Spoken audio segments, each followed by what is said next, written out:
Good afternoon. My name is Umi Ahmed Mikidash, and you are listening to Your Voice on Radio Era Environnement. Since 2018, Tom Horgan is the executive director of the World Affairs Council of New Hampshire. Located in the northeast of the United States of America, this organization is a non-profit, non-partisan organization established in 1954. The World Affairs Council of New Hampshire is celebrating its 70th birthday this year. Horgan explains on Your Voice how he works with the people in New Hampshire and how he gathers people from outside the state. Through an international program, the World Affairs Council of New Hampshire helps people understand global issues such as climate change, but it is not an expert platform. For Horgan, there is still a debate in the US, in the United States of America, between environment and climate change. He also raises the question of the access of renewable energy in New Hampshire. This is one of the organization's main topics discussed last year. You are listening to Your Voice with Tom Horgan. Good afternoon and good morning in New Hampshire. I am Umi Ahmed Mikidash and you're listening to Your Voice on Radio Era Environnement. Today my guest is Tom Horgan, Executive Director of the World Affairs Council of New Hampshire since 2018. Good morning, Tim. Good morning, how are you? Fine, and you? Good. Welcome to our show. Happy New Year to you. Thank you as well. Thank you. How are you today? Good. Got a bit of a warm winter day here in New Hampshire after a couple days of snow, so it's been interesting in terms of weather. The weather recently, but unfortunately that seems to be where we're at these days. I see. The World Affairs Council, as mentioned on its website, is a non-profit, non-partisan organization that has been encouraging learning, discussion, and citizen participation since 1954. It's your birthday. Happy birthday. Thank you. The World Affairs Council of New Hampshire fosters also civil dialogue on critical global issues and hosts more than 275 visitors a year with more than 75 countries each year. I was part of it and it was very nice. Thank you. We had great having you.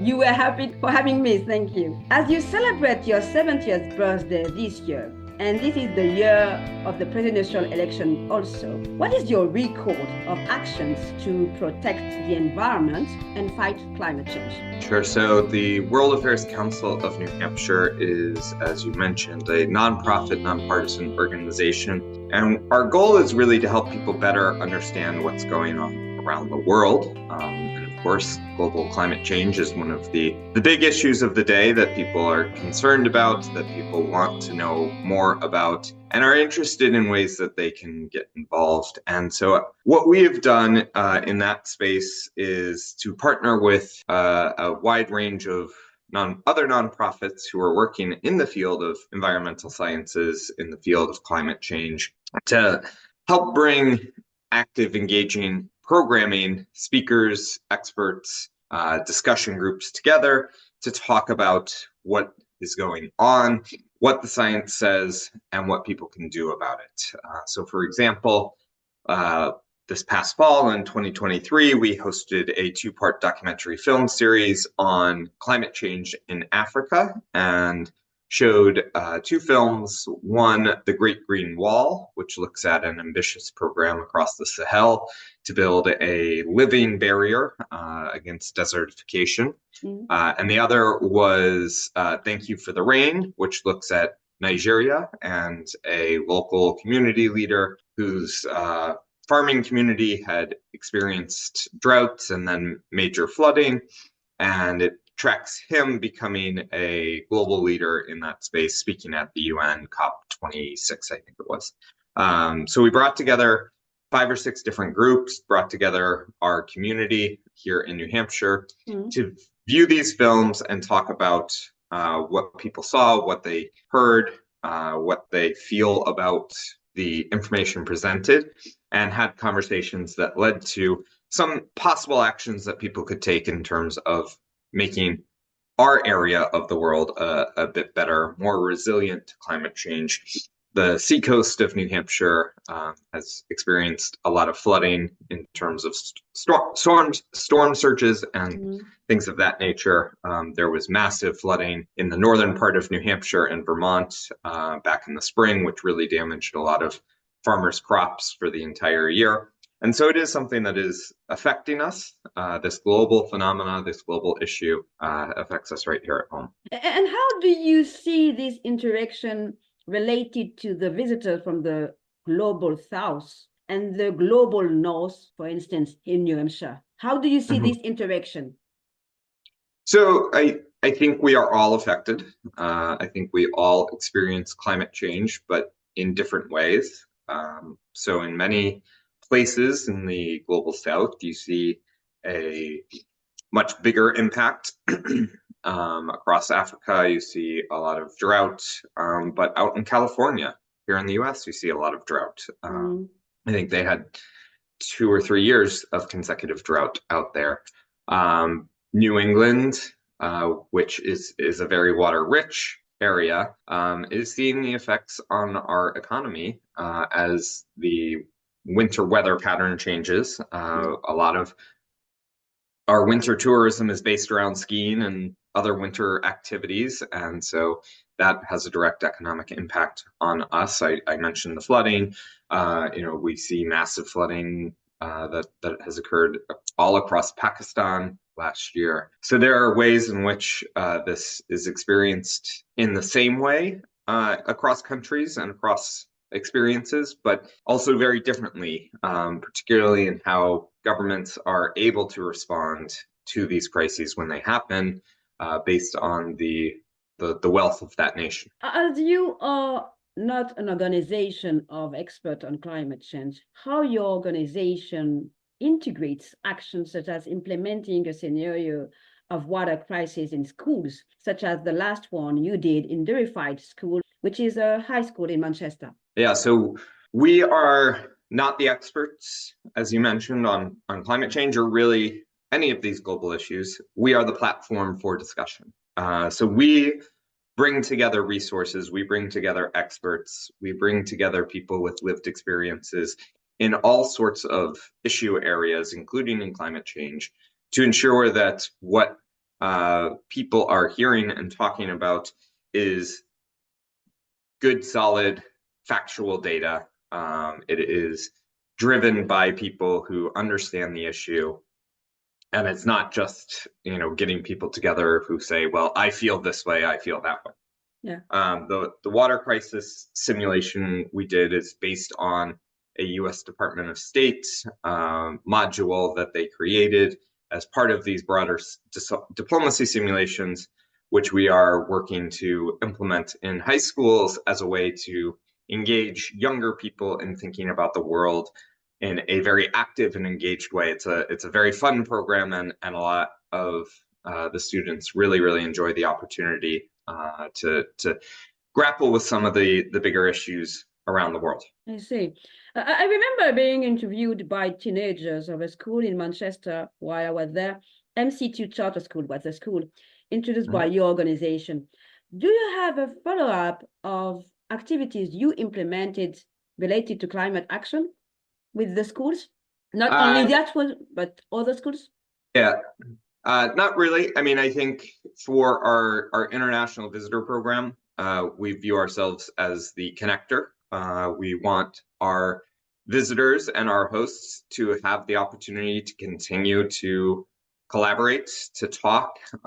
So over the past 3 or 4 years, we've done a much better job to try and outreach to our alumni, try and gather stories, gather connections, and be able to ensure that we have sort of a roster, we'll call it, of people who we can call upon to connect with local people when they have a question about something going on around the world, or they need an expert to speak about something.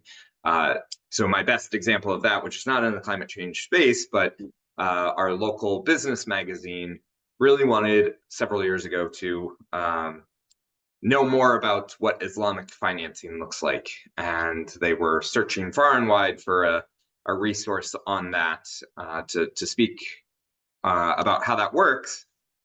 And we had actually, within the past year or two, had a visitor who was an Islamic banker and we were able to connect them in and have the opportunity for them to utilize him as a resource for the story that they wanted to write about in terms of Islamic financing. So when there are opportunities to make those connections, we want to make sure that we are at the center of making those connections so that people can go ahead and benefit from our experiences, from our connections. We are right now reaching out to our alumni network. The State Department has recently released its Citizen Action Diplomacy Fund, which pairs a U.S. alumni with an international alumni to achieve a goal that they create. And so certainly if there are people who are looking to do climate work and are looking to make a connection, please let us know. I see. But back to the question related to the youth. How do you have this follow-up with the schools related? Because this is the alumni connection, I understand. But besides that, you are working with the schools, you see this teenager. How do you see the next for them? I mean, do you have contact with the school after you implement your project? So we have built strong relationships with several schools here in the state, and we continue to try and bring a variety of programs to the classroom so that students can better understand what's going on around the world, that they can be engaged. So, we have brought our expert speakers to high schools to have conversations with the students. So last year, one of our big name speakers, former Ambassador Hisham Yusuf from Egypt, came to speak about prospects for peace in the Middle East, and we brought him to a couple schools to talk with students about that topic. As you mentioned, we have these diplomacy simulations, and we look to bring those to as many schools as we can, but also bring them back into the schools with new simulations. So Bow High School is one of our biggest partners, and last fall we did a simulation with them on the Suez Canal crisis, and this next month we're going to do one on the Darfur genocide in 2009. So we do look to engage with the students in multiple ways. I will say that I'm always very impressed by the engagement and the insights and the creative solutions that the students do come up with. And I do think that having these new and diverse perspectives of the younger generation can teach some of us older people about letting go of some of the past grievances and coming up with ideas that are mutually beneficial rather than just trying to maximize our own gains. I see. You've mentioned what happened in Pakistan. Did you follow the United Nations Conference on Climate Change, COP28, the 20th conference? Not as an organization. Personally, I watched a little bit of it to gather some insights, of course, as a globally interested citizen. And what do you think of the outcome of this COP? I was recently reading an article in Foreign Affairs that I think was insightful about how the world is approaching the U.S. these days. And they talked about the COP and about how the polarization in the U.S. right now and the unclear path forward in our political system, whether it will be Joe Biden, Donald Trump, or something else, leads other countries to not want to commit to anything right now.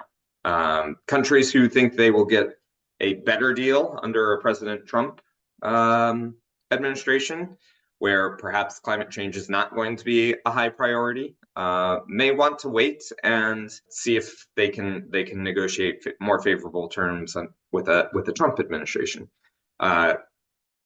Countries that are willing to that feel that they'll get a better deal under Biden are worried that, well, if I sign something now, Trump's just going to throw that away, and we're going to, have to start over.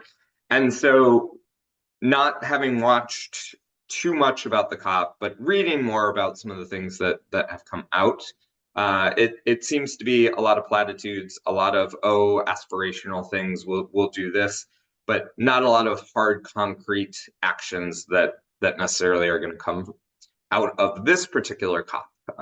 There have been some solid gains, some solid discussions that have come out of previous ones, but nothing that I saw out of this one. And again, I'm not an expert in any of this, but it seems like there was a lot more of, well, we aspire to this, rather than this is what we're doing and how we're getting there. One of the outcomes of this COP was to implement renewable energy, triple renewable energy by 2030. How can it be implemented in terms of access to renewable energy, for instance, in jobs for youth in New Hampshire? How actually renewable energy can be implemented in New Hampshire for the youth, and also for helping the youth to have access to jobs, to green jobs? Mm-hmm. Yeah. So in New Hampshire, we have a variable climate. So making solar power and wind power and hydropower all viable options, but we do need a sort of all of the above energy plan at this point. We do have a nuclear plant out on the seacoast, which for many years, some people have been trying to shut down over the dangers that they perceive of a potential nuclear meltdown. And so that is one area that is certainly always up for debate. But I think certainly in my neighborhood that I live in, we have a lot of young people coming by trying to convince our neighbors of putting solar panels on their house. So I have a number of friends who are solar installers. We have a great company here in New Hampshire called Revision Energy, and they are working to make solar power accessible. And one of the things that they just recently announced was the option for people to buy into a solar field. So if you don't have the money to pay for solar on your roof, you can buy into a sort of group plan, we'll call it, as they build out solar power plants in open fields or on top of buildings, covering parking lots, wherever it may go, so that you can help support green energy. And of course, those are good paying jobs to install solar panels, whether it's on the top of a roof or out in an open field. We need a lot of people who are experienced in that. It's a good, solid job that is open to a wide range of people.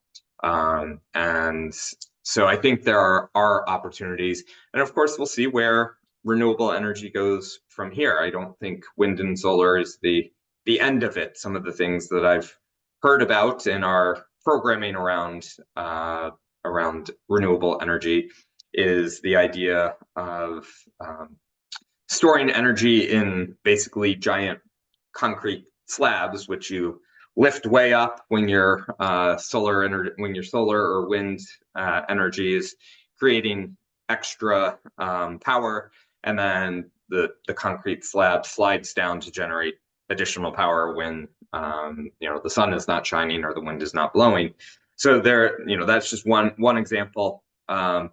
And I think there are some really cool technologies that are being worked on at the University of New Hampshire, trying to capture wave energy, tidal energy, really looking at how we can use the oceans to create a lot of energy for us as well. So as that continues to grow and change, I do hope that young people are being prepared by our school systems, both pre-K through high school and on into college or trade schools, to access some of these jobs moving forward, because one of the things that we've been interested in, and we did our own podcast on back last year, is what does a just energy transition look like? So we can't just look at, okay, we need to make more renewable energy. We also need to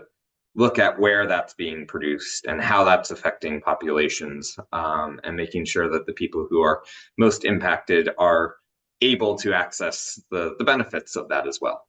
And is it actually a fair process for the people who don't have actually the money in New Hampshire, for instance? How do you balance it? So I don't think there is a good balance right now. Certainly, there are some tax rebate incentives, but you have to own a home in order to access that and have the ability to put solar panels on your roof.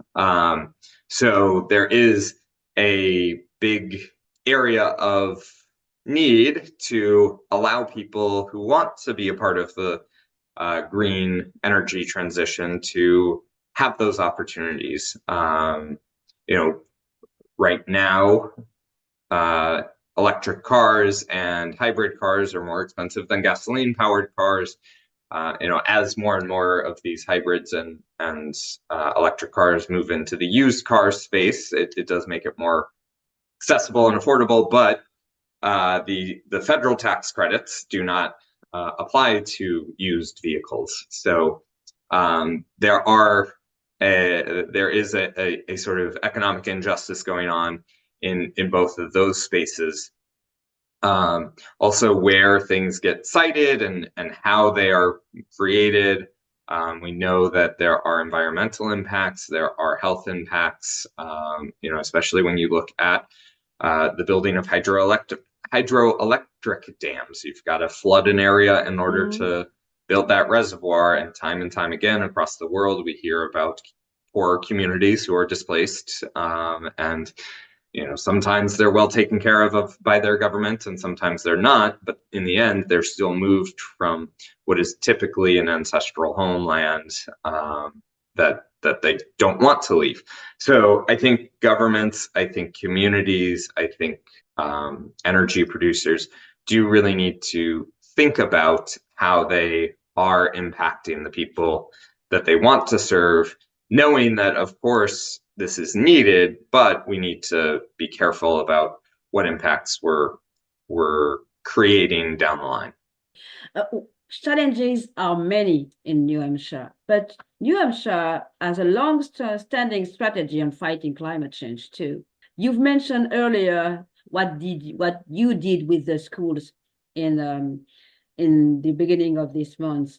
What are the feedbacks that you have from the people related to the challenges and opportunities in New Hampshire in terms of climate action? So New Hampshire is an interesting state politically, and while climate change should not be a political issue, it is in the United States. And so in New Hampshire, it is interesting. We are not as polarized on the environmental side of things as many places across the US. So we have elected over the years many Republicans who are supportive of environmental protections. New Hampshire is a state that is, I think, around 75 to 80% covered by trees. People like being out in nature. They like going to our mountains and hiking. They love going to our beautiful lakes and swimming in them, or boating in them, or fishing in them. We have the seacoast area that is beautiful as well, albeit a bit small, which is nice because it allows us locals access to the beach without huge crowds. So I always say, if you want to live in New Hampshire, you better like the outdoors and you better like all four seasons. And so there are a lot of people who are very supportive of environmental protection, but there are still many people who do not see it as a problem. And so I think having those community conversations, continuing to educate people, continuing to provide opportunities for real conversations is important. And we have a lot of really great organizations here in the state that are looking at that. We have organizations like the League of Conservation Voters. We have a number of wonderful organizations and universities that have educational programs around it. Antioch University, which is a smaller university here in the state, has a climate preparedness and resiliency program, which we've taken a number of our visitors to. So having those opportunities to have those conversations and to try and respectfully disagree, which is not always easy in this world. I think it's important that people understand that there are different ways of approaching things. Someone who wants to protect the environment maybe talk about protecting the environment in a different way than someone who wants to protect the climate necessarily. And so trying to find those commonalities, those common grounds, that people can say, okay, I care about the beautiful forests of New Hampshire, well, but I don't care about climate change. Well, we need to talk about how climate change is going to affect the forests and change them. So the difference, how do you understand it, this difference? How do I understand it? Yeah. I mean, I think it's there are in they the United believe in States, environment, sorry, they believe in environment, but they don't believe in climate change, not in science. So how do you understand it? So, and this is a personal belief, not backed up by any factual data at this point. Yeah. But based on a lot of conversations I've had, a lot of the issues in the United States stem from a problem of messaging. So people get their information from a specific set of sources. And that includes social media, that includes news media, that includes their friend groups. And so when that happens, you are able to talk about things differently. We have a wonderful ability as humans to hold two completely opposite truths to be true at the same time and somehow make that work in our heads. Don't ask me how that works, why that works, or anything like that, but it happens. And so, you know, people can see that, yes, I want the environment to be healthy, but they see the environment as the trees and the lakes and the rivers. One of the things that actually, interestingly enough, came up in one of our recent programs with a presidential candidate was the idea that we need to, at least in the United States, stop talking about climate change in terms of limiting it to 1 to 2 degrees Celsius of climate change, of temperature rise. And his theory was, when you talk that way, people think, oh, well, that's just like one click on my thermostat, turning the heat down just one click. It doesn't seem like that big of a deal, because we haven't had the educational system, the community conversations to differentiate between weather and climate. So you had a couple of years ago a U.S. senator or congressman, I can't remember which, in Washington, D.C., on the House floor saying, how can we have climate change? And he opened up this cooler and pulled out a snowball and said, see, we have snow here in DC. How can you have climate change? And it's, again, gets to that point of, well, we have people who are interested in different things, have different incentives to say, I don't want to deal with climate change. I don't want to make a change in my life. I see all of these rich people flying to Davos and flying to the COP in their personal private airplanes, spewing more carbon dioxide into the air than I do in my entire life. And they're concerned about climate change, and they're still taking airplanes, and they're not changing their lives. So I think there is this viewpoint that climate change is not as big a deal as people want to make it out to be. It is something that people are only interested in because they have an interest in, you know, promoting electric vehicles for their own personal gain, or they have an interest in, you know, solar panels because they're in it for themselves. I think that is kind of the messaging that they'll hear, they'll see. And if you want to seek out those voices, you can find scientists who will say climate change is not a big thing. It is not the majority. It is not, even close to parity. Mm. But we saw this with COVID-19 in the United States as well, and I'm sure across the world.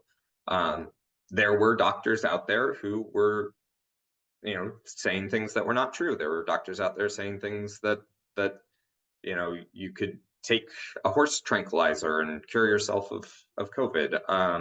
So you can, if you do enough research on the internet, you can find those voices that will validate your opinion. And you have to do the difference with the fake news too. Yeah. We are at the end of our show. Thank you, Tim. I would like to have one sentence related to your expectation for this year, as it is the birthday of the organization World Affair Council of New Hampshire. I would like to have your sentence and your message to our audience related to your actions for this year. In one sentence, Yes. I hope people will engage. We do all of our programs virtually and in person, so hybrid. And so no matter where you are, I hope you'll listen to our speaker programs, to our podcast, and think about the world from as many different perspectives as you can. Thank you. Could you please share with us your podcast, and we will actually share it to our audience too? Sure, it's called the Global in the Granite State. You can find it on the major podcast sites or on our website at wacnh.org. Thank you, Tim. Thank you. It was Tim Horgan. Thank you for accepting our invitation on Your Voice on Radio Era Environnement. I am Umi Ahmed Mikidai. Thank you, Tim. Thank you so much. Have a great day. Bye. Bye. Have a nice day. Bye.